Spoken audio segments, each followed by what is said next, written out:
अस्सलाम वालेकुम everyone, this is प्रिया पर आज हम लोग कर रहे हैं जी CS 625 का लेक्चर नंबर, या आपके अभी वीक चल रहे हैं तो हम वीक नंबर 8 को करें। मुझे उम्मीद है कि आपको वीक 7 सारा समझ आया होगा। तो चलिए जी अपनी वीडियो करते हैं स्टार्ट। वीक 8 के अंदर हम बात करेंगे कंप्यूटर कॉन्ट्रैक्ट्स की।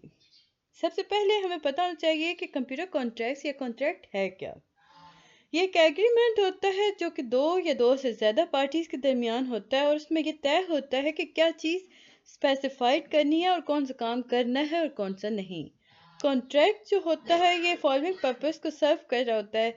लाइक आप जब एग्रीमेंट कर होते हो पार्टीज के अंदर, तो आप कहोगे कि सेट आउट करेंगे आप agreement between the parties, set out करेंगे एम ऑफ पार्टीज, आप प्रोवाइड करेंगे कि क्या वो जो मैटर अराइज किया जा रहा है वो कॉन्ट्रैक्ट के अंदर है या नहीं, अगर है तो कॉन्ट्रैक्ट रनिंग फॉर्म में है या नहीं, और किस तरह आप टर्मिनेट कर सकते हो कॉन्ट्रैक्ट को और उसकी कॉन्सिक्वेंसेस को।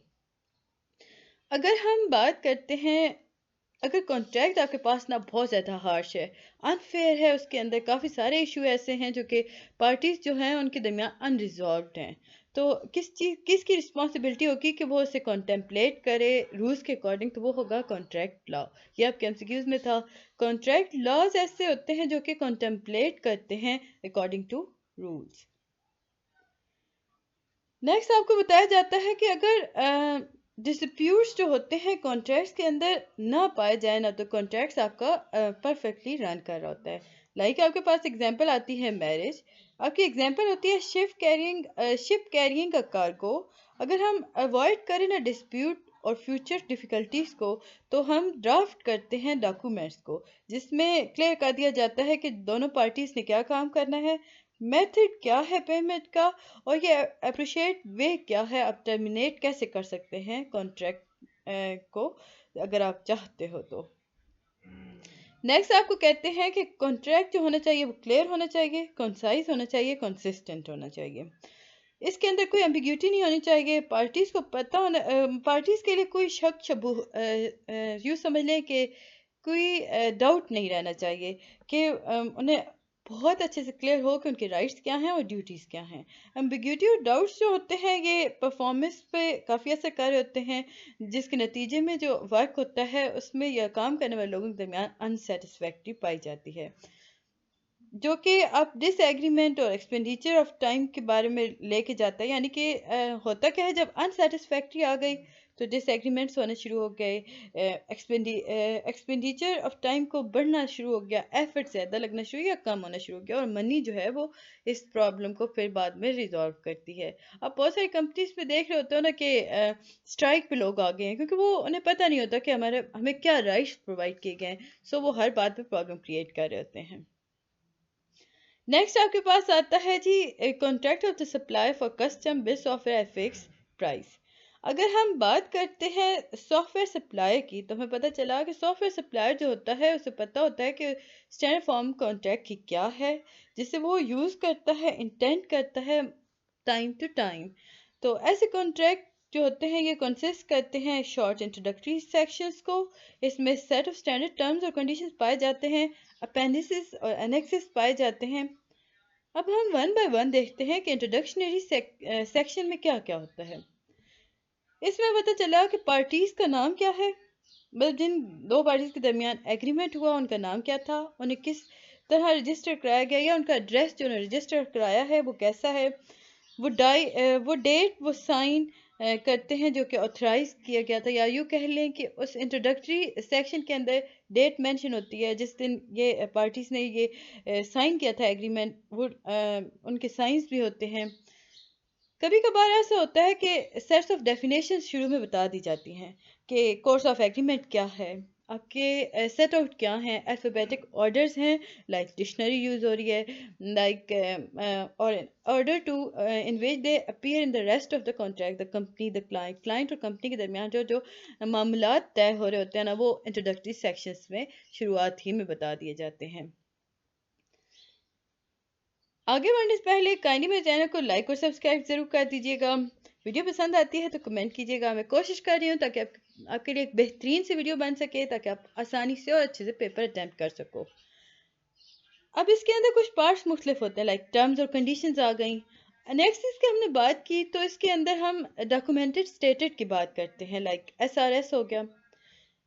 तो अब लाइक एक सिचुएशन आपके पास आई कि स्टेटमेंट जो है वो ओवर एंथुसियास्टिक सेल्समैन के बारे में बात करिए, लाइक उसने वो ट्राई करना चाह रहा है कि वो विन कर सके बिजनेस को, और वो क्लेम करता है क्लाइंट को कि वो कॉन्स्टिट्यूट पार्ट ले इस कॉन्ट्रैक्ट के अंदर। तो ये सारी चीज़ें जो होती हैं ये एसआरएस में पाई जाती हैं, और ये अनेक्सिस हमें प्रोवाइड कर रहा होता है। नेक्स्ट आपके पास जी इश्यूज आ रहे हैं, तो इश्यूज में आपके लिए कुछ भी नहीं था ऐसा, या आप चाहो तो अगर आपके पास क्वेश्चन आता है ना कि issue dealt with standard term and condition, तो आप करोगे ओनरशिप का राइट हो गया, पेमेंट टर्म्स उसमें हो रही होती हैं, कैलकुलेटिंग पेमेंट हो रहा होता है, डिले और चेंजेस के बारे में बात की जा रही होती है, प्रोजेक्ट मैनेजर के बारे में बात की जा रही होती है, प्रोग्रेस मीटिंग की उसमें बात की जा रही होती है। लाइक हार्डली आपके ये 10 to 15 में हार्डली 10 मिनट्स का भी ये वीडियो होती है। काइंडली पूरी वीडियो देखा करें और मेरे चैनल को लाजमी सब्सक्राइब किया करें। अब हो कुछ इस तरह रहा है कि आप कमेंट्स तो कर रहे हो बट सब्सक्राइब नहीं कर रहे हो, और लाइक बटन को भी प्रेस नहीं कर रहे हो, लाइक आप उसे थम अप नहीं कर रहे हो। अगर आपको नहीं पसंद आ रहा थम डाउन कर दो, अदरवाइज थम अप करो, ताकि मुझे पता चल सके कि कितने लोगों को ये बात पसंद आई है। सो काइंडली थोड़ा सा आप भी कर लिया करें, सेकंड्स सेकंड्स लगते हैं आपके। अब जी हम सॉफ्टवेयर सर्विस कॉन्ट्रैक्ट की बात करते हैं, तो चार टाइप्स हैं जी कॉन्ट्रैक्चुअल एग्रीमेंट के अंदर या अरेंजमेंट के अंदर आप कह सकते हो, जिसके अंदर हम सॉफ्टवेयर सर्विसेज को लेके आते हैं। फर्स्ट है फिक्स्ड प्राइस, सेकंड है कॉन्ट्रैक्ट हायर, थर्ड वन है टाइम और मटेरियल, और फोर्थ वन है कंसल्टेंसी। अब हम वन बाय वन देख लेते हैं। देखिए फिक्स प्राइस तो हमें पता है कि जितनी भी आप प्राइस रखोगे वो फिक्स रेट पे चलेगी, उसमें आप कमी बेच नहीं कर सकते हो। कॉन्ट्रैक्ट हायर क्या है? अब जो सप्लायर होता है वो प्रोवाइड एग्री करता है कि वो सर्विस को प्रोवाइड करेगा दूसरे एक या एक से ज़्यादा स्टाफ को लेकर। अब वो स्टाफ जो होगा वो क्लाइंट के अकॉर्डिंग वर्क करेगा। अब जो स्टाफ होगा ना वो सारा का सारा सुनेगा डायरेक्शन ऑफ क्लाइंट की। सप्लायर की रिस्पॉन्सिबिलिटी होती है कि वो लिमिटेड कर दे सुटेबल कॉम्पिटेंट पीपल को, ताकि वो रिप्लेस कर सके उन्हें जब आपके पास कुछ लोग अनअवेलेबल हों आपकी टीम के अंदर। यूँ समझ लें कि एक्स्ट्रा उसको सेव रखना एक सप्लायर का काम होता है, ताकि उसके पास रहे। क्लाइंट अगर चाहता है कि उसमें चेंजेस लानी है सॉफ्टवेयर के अंदर, तो आप मीन वाइल अगर वो आपके पास बंदा नहीं है तो आप दूसरे बंदे को रिस्पॉन्सिबल करके वो चेंजेस ला सकते हो। टाइम और मटेरियल, हम जब कॉन्ट्रैक्ट हायर की बात करते हैं ना, तो एग्रीमेंट और फिक्स प्राइस कॉन्ट्रैक्ट जो होता है ये इन दोनों के दरमियान पाया जा रहा होता है। अब सप्लायर जो होता है वो एग्री कर होता है कि वो अंडरटेक करेगा डेवलपमेंट ऑफ द सॉफ्टवेयर, और वो एक फिक्स प्राइस कॉन्ट्रैक्ट बताएगा, उसमें उसने पेमेंट के बारे में बात की होगी, यानी कि उसने टाइम और मटेरियल के बारे में क्लियरली बता रखा होगा। अब उस टाइम और पीरियड के अंदर क्या क्या पाया जाएगा कि वो बताएगा कि देखें जी इसकी ये कॉस्ट है, वो इस तरह चलेगी, लेबर इतना हम पे कर रहे हैं तो आपको देना पड़ेगा। तो ये सारी चीज़ें उसको अंदर आ जाती हैं।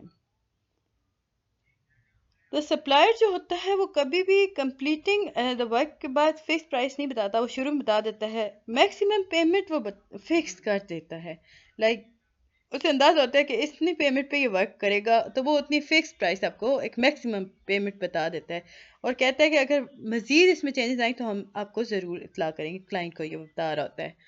कंसल्टेंसी कॉन्ट्रैक्ट क्या होता है? कंसल्टेंट जो है ये टिपिकली यूज़ किया जाता है लाइक किसी को असेस करने में या किसी स्पेसिफिक एस्पेक्ट्स ऑफ ऑर्गेनाइजेशन को असेस करने में, और इसमें प्रपोजल बनाए जाते हैं ताकि आप इम्प्रूवमेंट के प्रपोजल उसमें प्रोवाइड किए जाते हैं। जो एंड प्रोडक्ट होती है ना कंसल्टेंसी प्रोजेक्ट की, उसे हम रिपोर्ट या डॉक्यूमेंट्स लिख कहते हैं। कंसल्टेंसी प्रोजेक्ट जो होते हैं ये अंडरटेक करते हैं फिक्स प्राइस को, और इसमें कॉन्ट्रैक्ट जो होता है वो काफ़ी सिंपल फॉर्म में पाया जाता है। तो ये थी जी आज की हमारी वीडियो। उम्मीद है कि आपको पसंद आई होगी। कुछ चीज़ नहीं समझ आई तो मुझे ज़रूर बताइएगा। मिलते हैं नेक्स्ट वीडियो में, तब तक के लिए अल्लाह हाफिज़।